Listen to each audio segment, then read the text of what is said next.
This show contains mature content.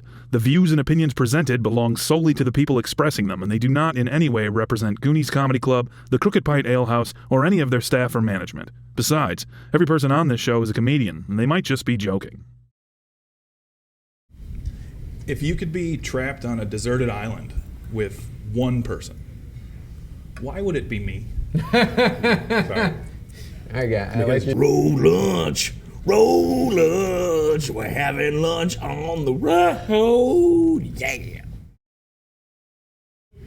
Welcome to Road Lunch, where we sit down to have lunch with working comics on the road. We're here at Goonies Comedy Club, located at the Crooked Pint Ale House in Rochester, Minnesota. My name's Andy Fisher, and joining me are comedians J.F. Harris. Hello. And Mat Alano-Martin. Also, hello. Thanks for being here, guys. Really appreciate it. Thanks. Like I was telling you before, what we want to do here is just get like a glimpse into the life of a working comedian, right? Everybody from open mic, just beginning, to movie star, millionaire comedian, right? And everything in between. And we want to kind of see what makes you tick and what the progression of your career is like. And also, like I've been telling you, none of this matters. So answer these questions however you want. I really mean it when I say that. So to start off, like we want to just ask you a few questions, get to know you as people, right? So first question, where are you from? Where'd you grow up? Matt, you want to go first? Sure. This way you can dive into that. Yeah, Popeye I'm very while hungry. talking. I am very hungry. I was told there'd be lunch. I thought I would have some lunch. I grew up outside of Louisville, Kentucky, in Clark County, Indiana, in a very rural setting, although I have called Bloomington, Indiana my home since 1999. That was great. Sounds like you've said that before. Well, I edit my own Wikipedia.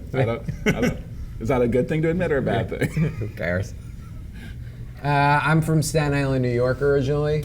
I moved to Chicago for a while, started comedy in Chicago, then moved back to New York for a while, and I live in LA now. Cool. How long have you guys been doing comedy? Is that... Popeye, you're up first. I'm going to only refer to you as Popeye during this I thought you whole called me Popeye. Popeye? Yeah. Okay. Popeye the Popeye You're man? the one with the spinach. You got Yeah, the that's spinach true. salad. You got Fuck yeah, more of a... Yeah, all right. I've been doing comedy for 10 years. So. I started stand-up started stand-up about 10 or 11 years ago. I started comedy when I was 20 in Chicago doing like improv and sketch. And I am 35, about to be 36 now. Okay. Yeah. So about 4 or 5 years of sketch before you got into doing stand-up? Yeah, and then I took like a year off to like have a job and live a little bit of a life in there too. Sure. Did you start stand-up in Chicago? No, I sometimes wish I had when I was, but also I know as a 20-year-old I would have had nothing to talk about. As like a 20 to 24-year-old, I hadn't lived much of a life, so it would have just been really bad jokes.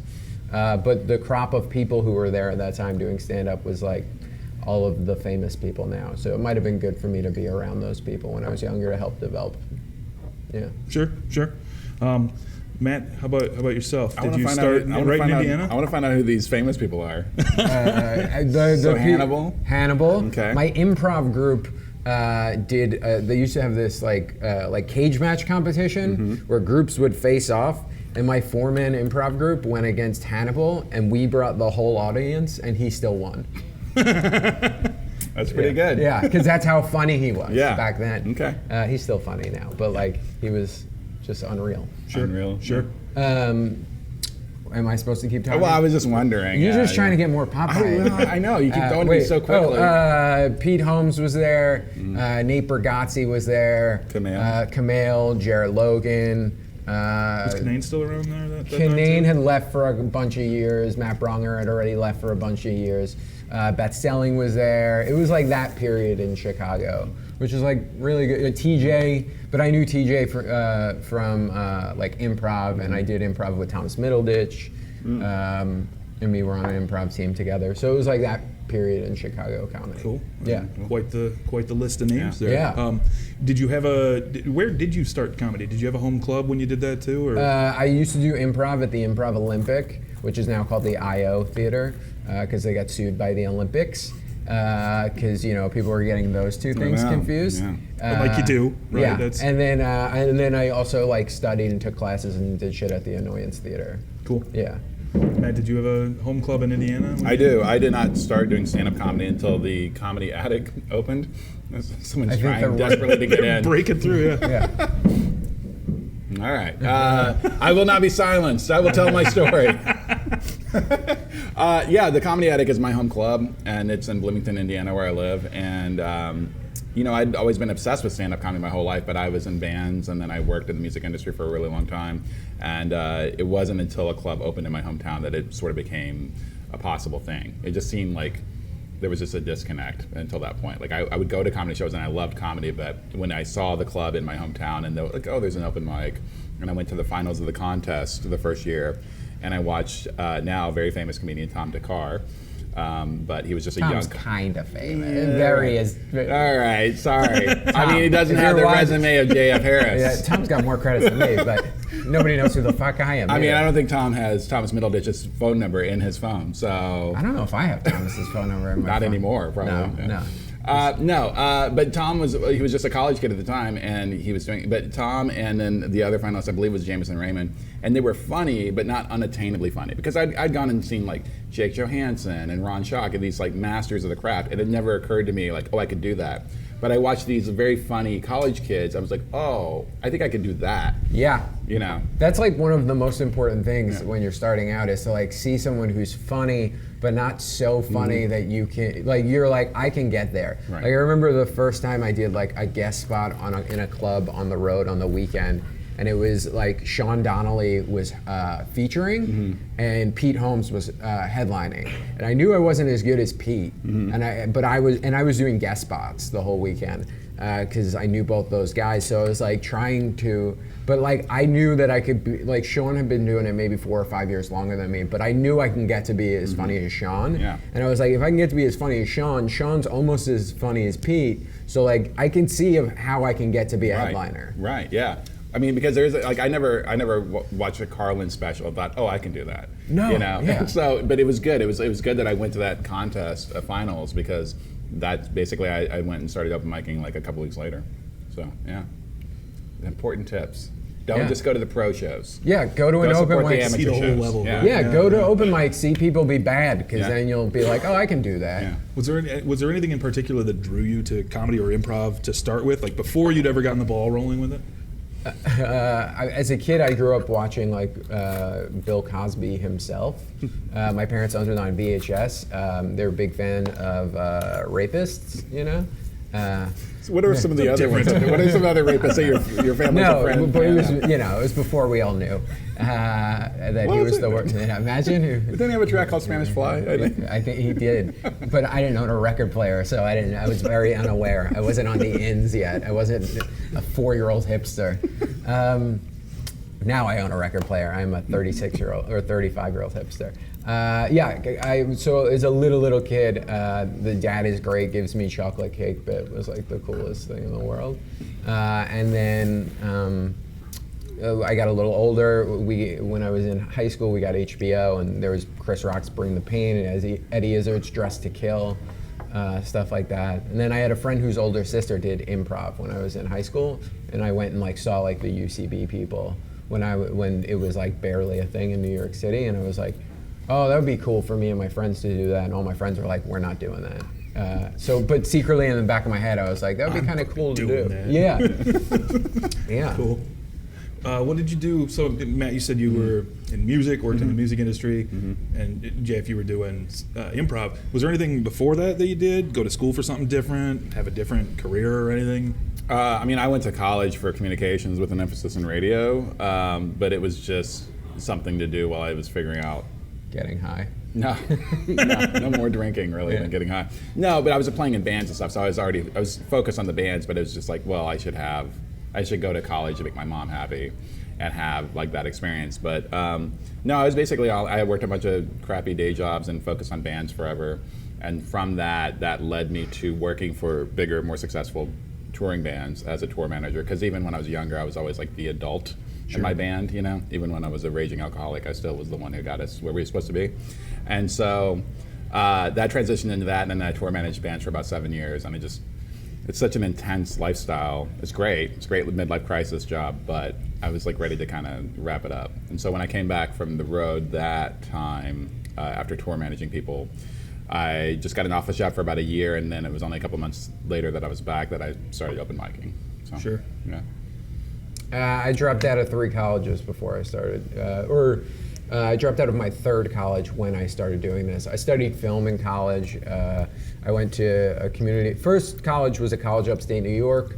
I was just trying to get enough credits to become a New York City firefighter.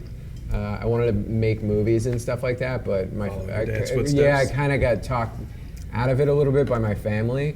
Did that for like a year, was miserable at a college upstate New York. Also was a raging alcoholic, so I wasn't a good student, was completely underprepared. Pretty much failed out, got kicked out, decided to leave after the first year. Came back, bartended for a year, went to a community college for 6 months, and just took all like classes that interested me. Sure. And then I saved all that money and moved abroad to Europe from bartending, because when you're a 19-year-old bartender and you're serving all your underage friends, you make a lot of money. So if you're thinking about getting to comedy, sell underage kids drinks. It's the second solid tip we've given out. Yeah. Good, that's what we're here for. Yeah. And then when I was in Europe, I went to the Edinburgh Fringe Festival and met a bunch of like the improv people from Chicago, and like saw them, and they were like, oh, if you come to Chicago, this is a good place to learn. And I applied to a film school in Chicago, got in. It was a shitty school. After a year of going there, I dropped out and was doing like improv every night of the week, and then stayed for 3 more years, just kind of getting drunk and doing comedy. Yeah. How about, let's go back even farther. When you were a kid, what did you want to be when you grew up? Was it film was the main focus? Yeah, I wanted to make movies when I was like, I was kind of in that perfect age, like Goonies was like the biggest movie in the world to me. I loved Goonies. Like I grew up in the 80s when there was just all this great cinema, like Steven Spielberg movies, you know, Indiana Jones. It was just like, I love Star Wars. It was like the golden age of like movies for kids. Yeah. And so I decided that I wanted to make movies. And then also when I was a teenager was the indie film boom. So you had like Kevin Smith with like Mallrats and Clerks. You had Quentin Tarantino with Reservoir Dogs and Pulp Fiction. You had Richard Linklater with Slacker and Dazed and Confused. And I got super into all that like Sundance, 90s filmmaking stuff. And I was like, that's what I want to do. But it's funny, the first short film I ever made was just my cousin drunk at a bar, like doing an Eddie Izzard monologue from Dressed to Kill, talking to, like making it seem like he was talking to a bartender, and then it cut and he was talking to nobody. It was like the first short film I ever made. So even in like film, I still like had like really loved stand-up. Sure. But I wanted to be Spider-Man. I mean, I don't know how far back we're going, but yeah, I really wanted to be Spider-Man. Yeah, I was drawn to music pretty early, you know, like because, you know, like I was a huge comedy nerd. Like even as a small child, I used to stay up and listen to Dr. Demento and tape it on cassettes, you know, like from the radio. And I also like would listen to my parents' Bill Cosby records. I used to go around and imitate the Moses bit. Yeah. Where he goes, right, like that kind of thing where nobody believes him. Me and my brother used to do that. I used to impersonate Gilda doing Rosanna Dana. Yeah, because even as a child I knew gender is fluid, you guys. And but I would go around just imitating this stuff all the time. But you know, I grew up in the country outside of Louisville. There was no comedy program in school, but there was music programs. And so that was another thing I was into, and so it just seemed like a more natural path. So started playing drums in grade school, and then switched over to bass guitar, and just, you know, was the guy that just was in my bedroom, just, you know, learning metal licks and, you know, not talking to anybody. And then eventually started playing with people and things like that. So I was all in for music from pretty much about the age of 13. Sure. So it was my main thing forever. But I also like film. I also saw all of the movies that he was talking about. Yeah. It's fun. I also had a bass. Did you? Yeah, I was a fat bassist. Yeah? Yeah. I think that's a requirement for owning a bass. You also have to be fat. Yeah, right. Yeah. Were you the fat bassist? Were you also wearing like cargo shorts that went to your knees, or like? Oh, I definitely was wearing cargo shorts. I played in a Nirvana cover band and knew how to play no bass. I was in two other kids in the band, both knew how to play instruments, like really well, and I just would be like, I don't know what I'm doing. I'm just banging this thing. What was the name of your Nirvana tribute band? I think we were like the Muddy Banks of Wishka or something like that. We were supposed to play like a high school talent show, and we never did. I walked to practice once and carried my bass and my amp, and it was like 3 miles from my house, and then I was like, all right, I quit the bass. That's why you went to comedy? Is like there's less things to carry? Yeah. Just a joke notebook? Yeah, pretty much, yeah. This is it right here. This is all I need. Product placement. Nobody you have to work with either, right? Don't have to put up with other band people. dynamics. Yeah, right. You're just on the road with some other comedian that you're hoping isn't a hack. Luckily, not a hack. It makes it a lot nicer. Only a week at a I don't time. know why you move on brought to that the up. It next. feels like you wouldn't have brought that up had you not. No, I was thinking about other gigs that I've done on the road where you're just like, if I could jump off a bridge right now, I'd rather than talk to this Yeah. person. That happens very rarely now, though. But when you're starting out doing shitty road gigs, a lot of times you get stuck with comics who are not fun to be around. Right. I will second that. Yeah. Sure. Yeah. Okay. Let's. I think I have an idea of how you're going to answer this one, but if you could do. Wait, why don't you answer it first? Why don't you? I don't matter. I'm No, part no. of. No. Answer Write it down on a piece of Okay, paper. I'll Write it say on a piece of after- paper. No, okay. write it on a piece of paper. And then after we answer, you'll show the piece of paper to us, and we'll see if we got it right. We don't let us see it. Don't let us see it, dude. Are you? Don't read it, JF. Come on, you're cheating. Okay. Look If away. you did a talent show, right, but you couldn't do comedy, what would be your talent? Well, Jerking off. God, it was so close. okay, well, I still have a chance here. If it wasn't my talent, I don't know, man. I mean, I guess music, although I haven't really played all music right, in no. forever. Bang! I hit Well, one, and then I didn't know what to. Yeah. But Music and jerking off. Yeah, the question mark was jerking off. I'm gonna play the kazoo while I pleasure myself now in front of this high school gymnasium. Wow. you'll that's- be in awe of my technique. That's the. No, I wish I could sing. I jokingly say all the time, if I could sing like Aretha Franklin or some old soul singer, I would not do this. I would just go. I could be in a bar and just fucking sing like Otis Redding. That would be pretty amazing. Yeah. Right on. So. People at home, ready? Okay.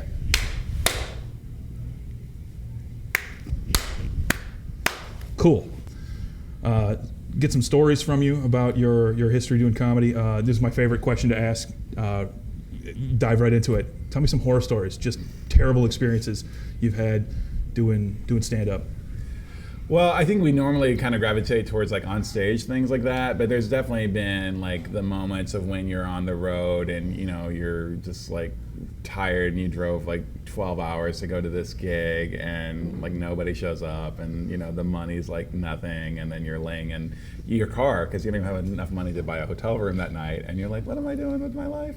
Like those are horror stories to me. Like the onstage stuff is hard too, but it's like the offstage sort of doubting what your path is, sometimes for very good reasons. Yeah, I've crashed in a house in Portland that like 13 people lived in. It was like one of those weird like punk houses kind of places. I didn't even know the people who lived there. It was just like a friend of a friend who was like, I know a guy who lives in Portland you can stay with. And then you get in there in the middle of the night, they just leave the back door open for you. And then you like sleep on a couch, and then at one point you realize, oh, there's another person sleeping on a couch next to me who's also there, and you're just like, man, I really love comedy because I might be murdered by a bunch of meth head bike messengers tonight. Yeah. And you get up as soon as the sun comes up, and you're like, all right, I'm getting the fuck out of here. Yeah, I got 4 hours of solid sleep. That's enough. That's plenty. Yeah, I did a show in upstate Washington, I think, somewhere, just like this little town, and it was a free show in the casino lounge, but this casino was right in the downtown part of the city, and it was only about a room about this big, right? It was not like a big casino, just they had some slot machines and stuff, and they had a little stage, and it was warm in there, and so you had all these meth heads who just wandered in like these, and I'm not just saying it wasn't just like, oh, homeless people are trying to get out of the cold, awesome, I'm all for that. These were like legitimate meth heads would sit at a table right in front of the stage while you're trying to tell jokes, and they're like literally picking their skin off. Jeez. And they just like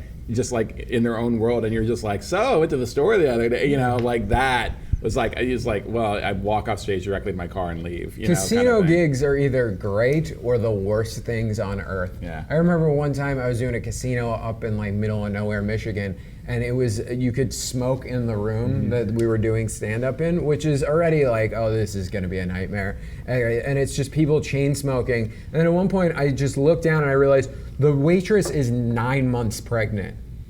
And it's like, what are you doing here? It's like, I'm here because I'm following my dream. Like, you should not be, like, go work in the buffet where they only let you smoke in half of the room. Yeah. She was like in a smoke chamber, like, the kid'll just be small. I did a casino in Michigan one time, and usually it's the free show in the lounge, so nobody really values it or whatever, But it's at least it's its own thing. This one, the lounge was dead center in the middle of the gaming floor, and this was a big, massive casino.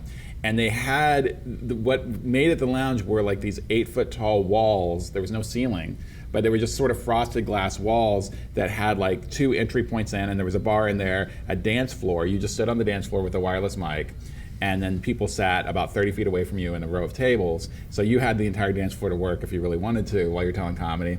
But because it's in the middle of the gaming floor, the entire time you can hear the entire gaming floor. So you're trying to tell jokes, and it's like ding, ding, ding, ding, ding, ding, ding, ding, ding, ding, ding, ding. It sounds like Super Mario Brothers going crazy out there. And then even announcements. It's like, Texas Hold'em is going to be starting in 7 minutes, like in the middle of your jokes. So you're like literally screaming through this tiny little PA trying to get your jokes through. That one was, yeah. I drank a lot of bourbon that night. Sure. I guess not just when the environment's bad, but like sometimes, especially earlier on in your career, you have a bad set, right? And everybody bombs at some point. How do you guys, or how did you, at least if went back when it was a thing that you went through with any regularity, how did you deal with it? Do you have a formula? I would watch, every time I had caught a really bad bomb in the beginning, I would watch Comedian, the Jerry Seinfeld documentary about doing stand-up, and I would watch Seinfeld bomb because it would make me feel better. Like, I'd watch all these comics, I'd feel like, especially if you're on the road and you're lonely, I had it on like a file on my computer so I could watch it if I was like caught a rough one, and I would feel like I'm at least hanging out with comedians and a part of comedy. And then you just get to that point where Seinfeld would talk about just how fucking hard it is. Yeah. And then you just be like, okay, it happens to everybody, and I will survive this. Like, it literally happens to the best comedian in the world. Yeah. Well, when I was still drinking, I mean, if I had a terrible bomb, I would just obliterate myself with alcohol afterwards as a way to deal with the emotional response of it. There were 2 times when I first started open micing, and I didn't start till I was 35. So I'm a full-grown adult man, married, been around a bunch of 20-year-old drunk kids. Yeah, but I bombed. There were 2 times in the first 6 months that I did stand-up that I bombed so hard that I went home, didn't even take off my shoes, just crawled in bed and cried myself to sleep twice. Twice I did this. And like both times I quit. I quit comedy for like a couple of weeks, but then there was something about it that I had to get back up there. You're like, fuck that, I'm not letting them beat me. Yeah, it wasn't quite that. It was just more like a weird obsession. It's like I couldn't let it go. Yeah. So. But also, as you get older in comedy, you realize like if you bomb, it's probably not your fault. I mean, in the beginning, it's probably your fault. It's definitely in the beginning, it's your fault because you say something stupid. Or like now, if I catch a bomb, it's either because the crowd sucks. It's just like a bad crowd that doesn't trust that they can have fun. Or they're just a bunch of fucking shitty people who all happen to show up in the same place at one night. Or I said something stupid in a riff at the top of it that just messed up the energy in the room. Threw everything off. And those are the only 3 reasons. And now I'm able to like identify what they are. You know what I mean? Pretty easily.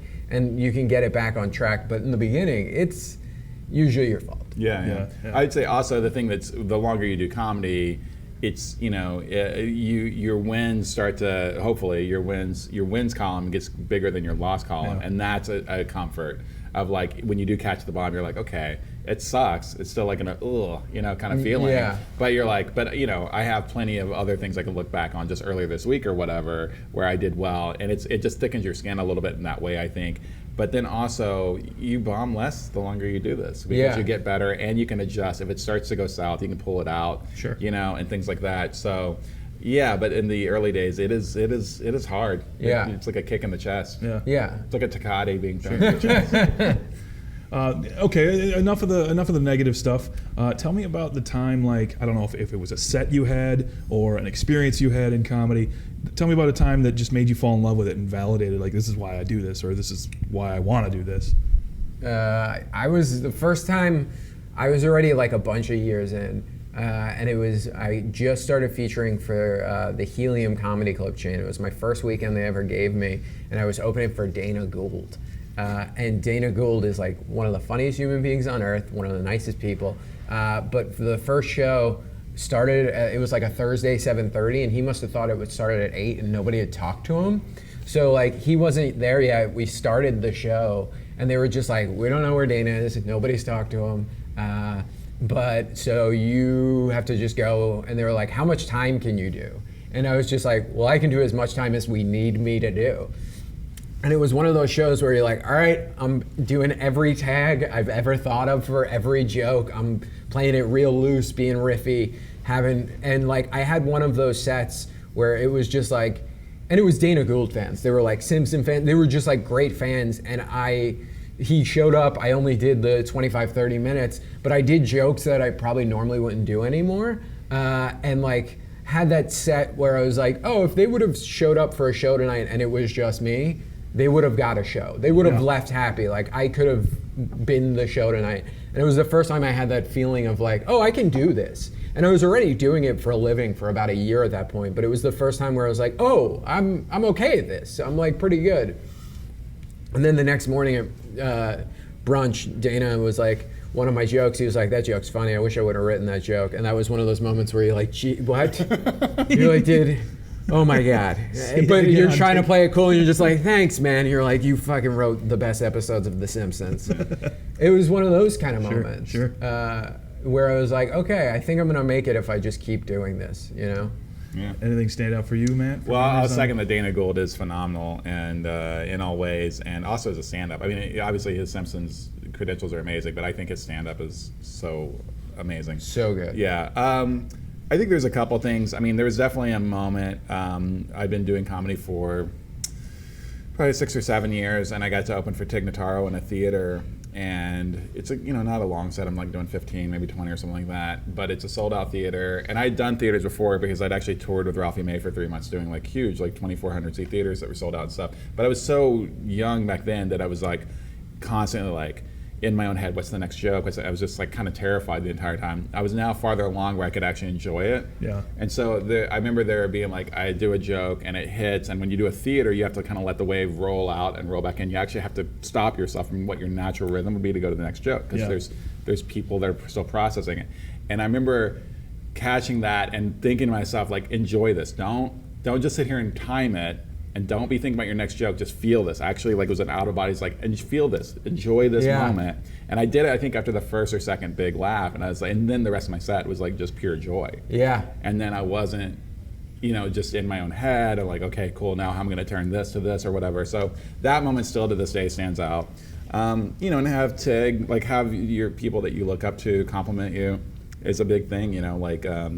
This is such a dumb thing. I did a mediocre job at the Improv in LA one time and walked off stage and sat down, and I'm just like, I survived. I got through my set. Because I also had to follow like Whitney Cummings and was in between her and Dick. Who was amazing. Yeah, it seemed like she was doing her new closer. That's what it felt like. I was just like, oh my God, just crushing, destroying. And I'm this unfamous guy, and they're so spoiled at that club, the audience, like they just see all these famous people all the time. So then they see somebody they don't know, they're just like, what the fuck is this shit? Yeah.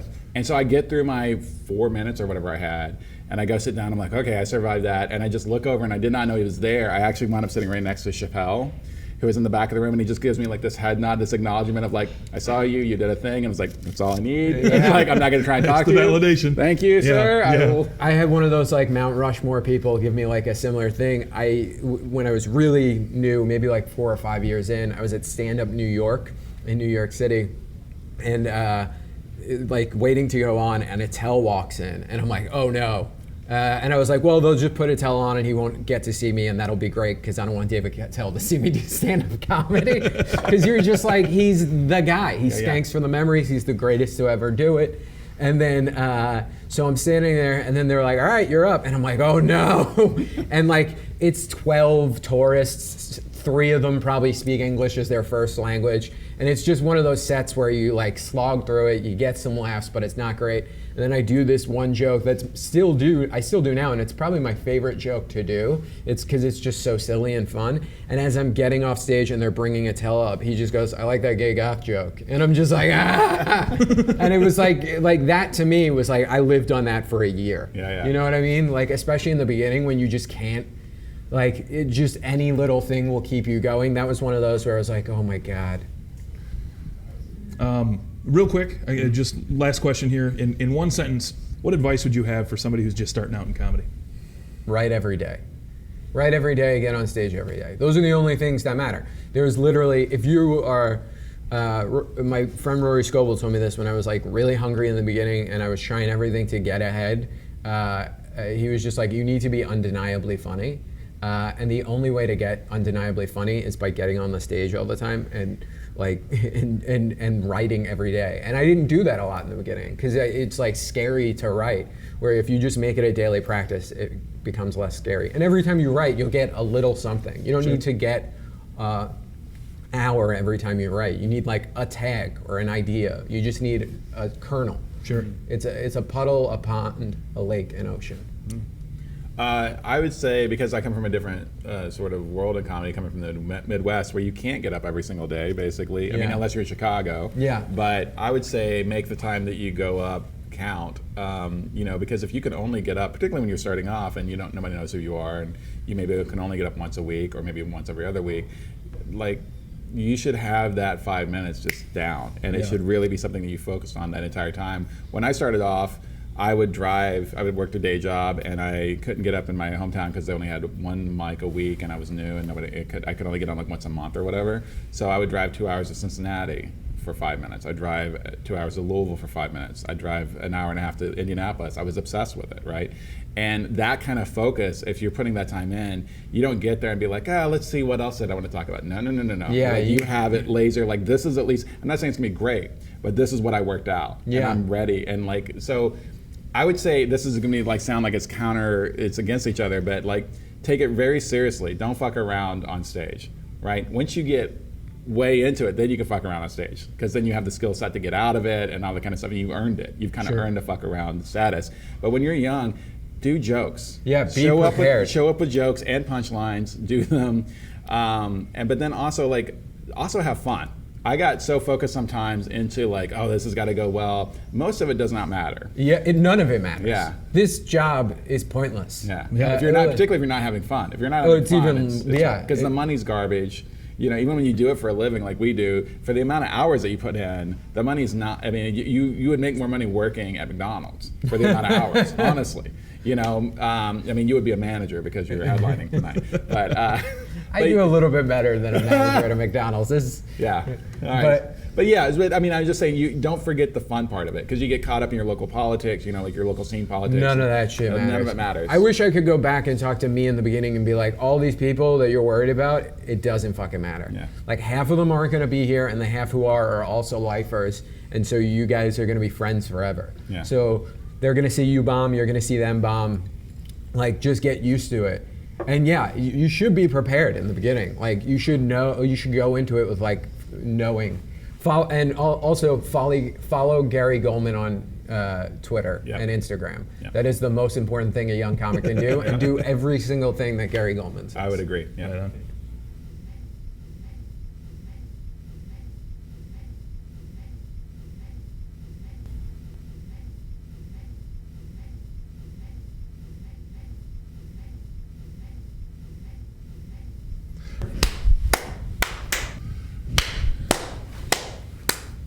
Now joining us now is Zach Ashton.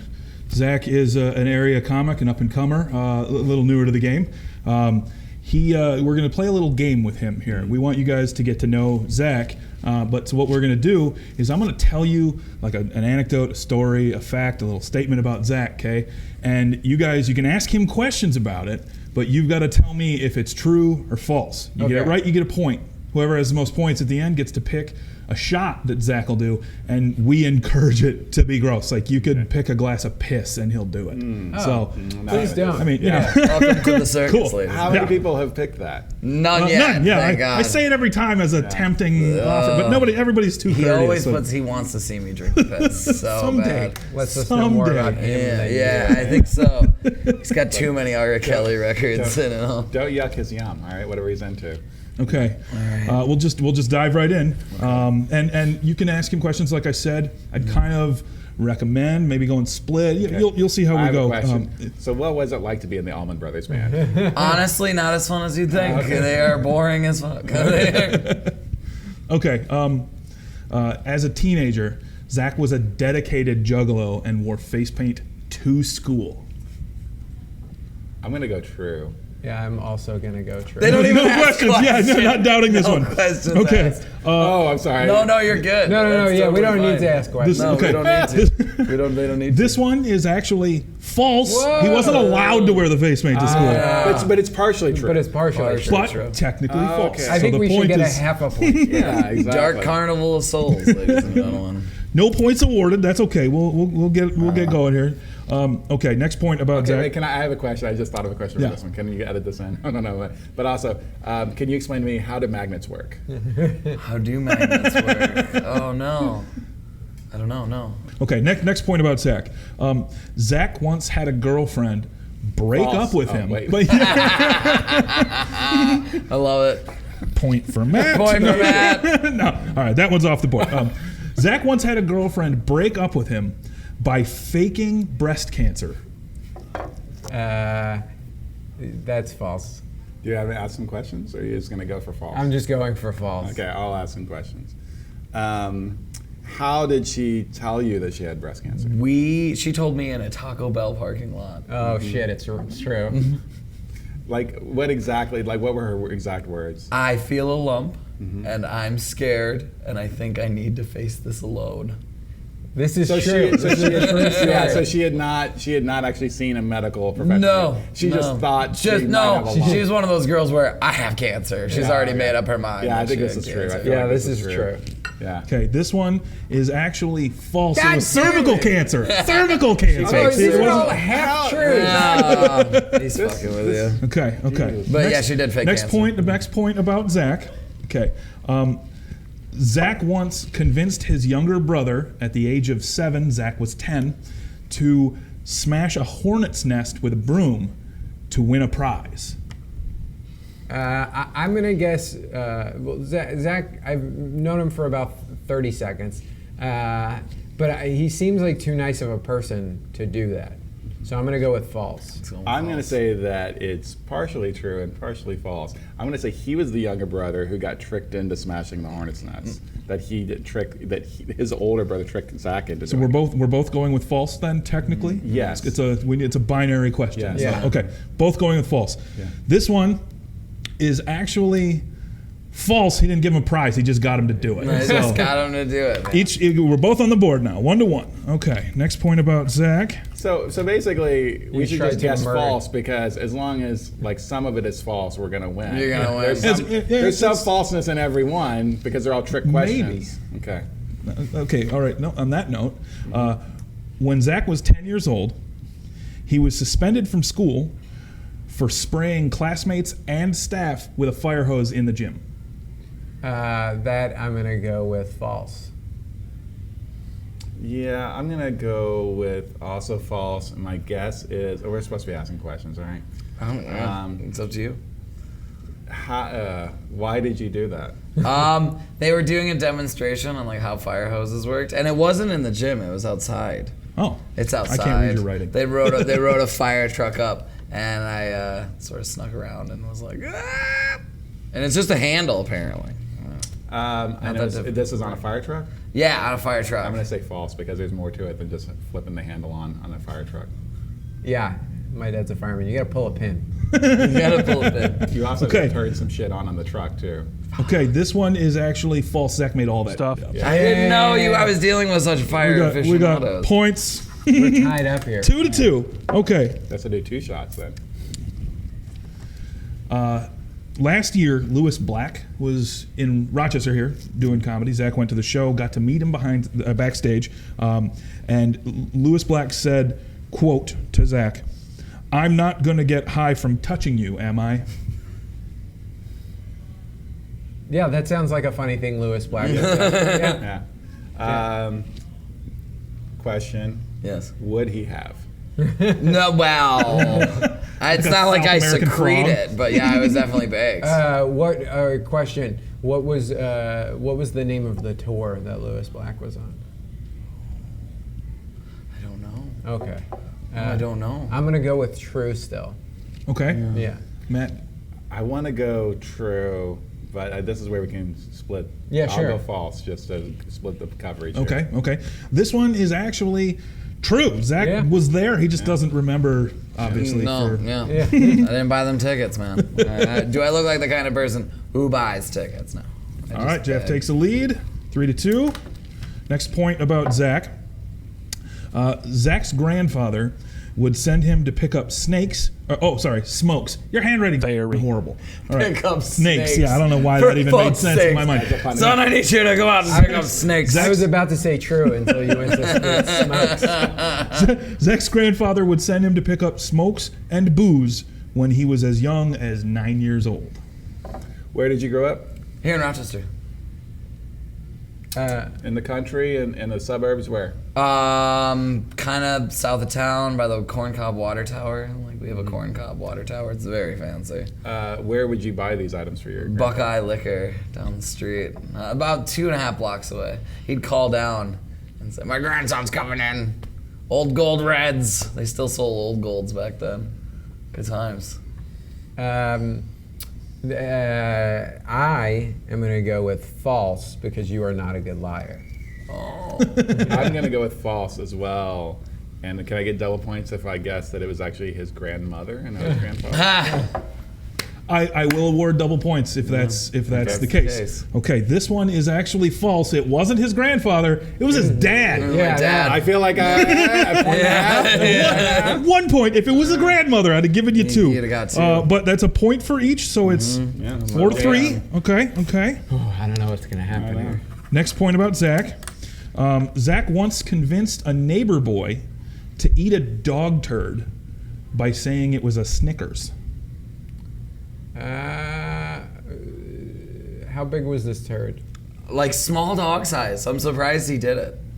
What were the ages of everybody involved? Oh, we were in that horrible age. I was probably about 11. That kid was probably about 7, maybe younger. How old was the dog? That's a good question. Neighbor's dog. I don't The know. story's falling apart. The story's falling apart. I'm going false again. I don't believe he would do this. I'm also gonna go false. Okay, this one is actually completely true. Zach feeds poop to little It was kids. a group of kids. Yeah, he is. I was on the outskirts of it, but yeah, we did. Okay. I feel We have bad. 2 I more- still feel bad wherever you are. We have 2 more points. Next one. Zach unsuccessfully attempted. Zach unsuccessfully attempted to be a public access preacher. His tape was rejected when he applied to have a TV show on This public is access. 100% true. Yeah. And one more point. It was he wanted to be a public access preacher. It was a religious show for the Pastafarian faith. Yeah, it's 100% true. Oh, that part's fake. The Pastafarian. Who do the Pastafarians worship? The Flying Spaghetti Monster. It's true. FSM, baby. The C of the FSM. Okay. His noodliness. This is 100% true. This was 2016. I was 26, I thought. Before getting into stand-up? Yes. Yeah, I this thought, is- let's take the this is piss true. out of religion. I thought it'd be Yeah. funny. I'd dress like Jesus. I think I'm gonna go with true. Yeah. Okay. This one is actually false. What? Yeah, he made it 3 episodes before I they got pulled 3 him. episodes on public access, baby. I knew the guy downtown. It was cool. Okay, this is the decider. Matt, you can either pull ahead to tie and get a say in what Zach's going to drink, or Still JF can typically- take it. Okay. Zach once had a Tinder date. False. I don't know what she looked like yet. Hang on. He once had a Tinder date kick him out of her house, never saw her again, date ended horribly, because he complained and wouldn't leave it alone after watching her microwave ice cream. What flavor ice cream? It was. Oh, that's a good question. I don't really know. It was too cold. What? It's too frozen, and I wouldn't let it go. I was like, "Are you fucking serious right now? Too frozen of ice cream? That is like a fictitious first world problem." Yeah. Yeah. What else did you do on this date? That was really it. Her friend came over, which also makes me think that she thought I might have been a murderer. So the first date was you just went to her house? Yes, I just kicked it at her place, Yeah. and she had kids, which is very strange. That's like forensic files. This is true. You think it's true? Yeah. Are you going false for the time? Yeah, I'll go false for the tie. Okay. This one is actually Completely true. Yes. Yeah, Zach's horrible at Tinder. I am terrible at Tinder. JF wins Why 5 would to you 3. microwave ice cream? What is wrong with you? I would like you to do a shot of water to hydrate because you've had 4 tall boys since we've been here. It's okay. And a pickle back. We like to add that on Zach because he hates pickles. So Sure. we make him drink Yeah. pickle juice. So I basically- would, if I can just throw something in here, I would like you to get a shot of penicillin. Just, just in for, case. Just for health reasons. yeah. Cover all of our bases. Yeah. Have you ever done a shot called a prairie fire? No. When I was still drinking, I like that one a lot. It's tequila with hot sauce in it. Oh, It'll clear you out. See, that sounds more fun than the water. But I didn't win. JF did. so That's true. Yeah. Okay, we're doing water and pickleback. I sold 3 T-shirts. It was good. Cool. Okay, we're back. We have the shot for Zach. It's water with a pickleback. JF, you are a saint. Really, for Zach's sake. Yeah, This is the appreciate nicest it. one. Watch me vomit. Yeah, right. This is the one I that'll get put you through over the edge. tapeworm. I get through all this horrible shit. Raw eggs, but no, this is good. Here we go. someone made you do raw eggs? Someone made you do a tapeworm? Mhm. Is that the name of a shot? It's got a dollop of mayo in it. Except they And used a that's the squeeze bottle, tapeworm. so it was and it had a little. pepper flakes. It was really bad. There's the part he hates. You should have did pickleback first, then water. Yeah. What was I thinking? But it's not a back, Oh, man. though, right? Yeah, Isn't that's that true. Pickle front, Yeah, Pickle right. front. which is actually what I call my dick. Sure. Pickle front. You're not the only one that calls it that. Well, Would that's you all like for to this be? episode of Road Lunch. My name's Andy Fisher. Thank you to our comedians, JF Harris and Mat Alano-Martin, for joining us. Thanks to Zach for being here and being a good sport, as Hi. always. You know, really appreciate it.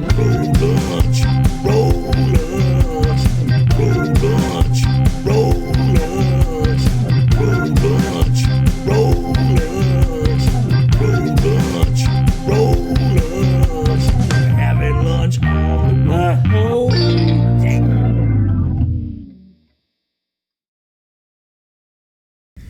Hey, it's JF Harris.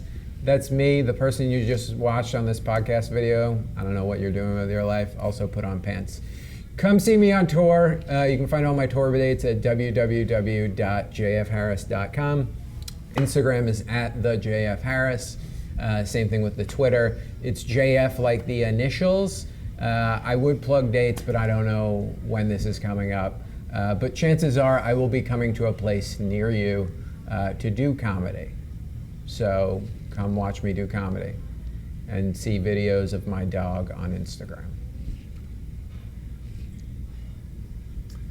Hey, this is Mat Alano-Martin. Thanks for watching this program with me, the lovely pickle-fronted JF Harris, and our hosts. Appreciate it. If you want more of my musings on JF's pickle front, visit my website, matalano-martincomedy.com /picklefront. /picklefront. We're starting this movement today, everybody. It's an awareness movement. We're gonna get you cured, buddy. Sorry. I don't know. Do you want to be cured? I'm fine. You're fine. You're accepted. Yeah. Yeah. It's like I don't want to pickle shame you. Yeah. Yeah. Is it- Imagine having a green dick. It would only be cool on St. Patrick's Day.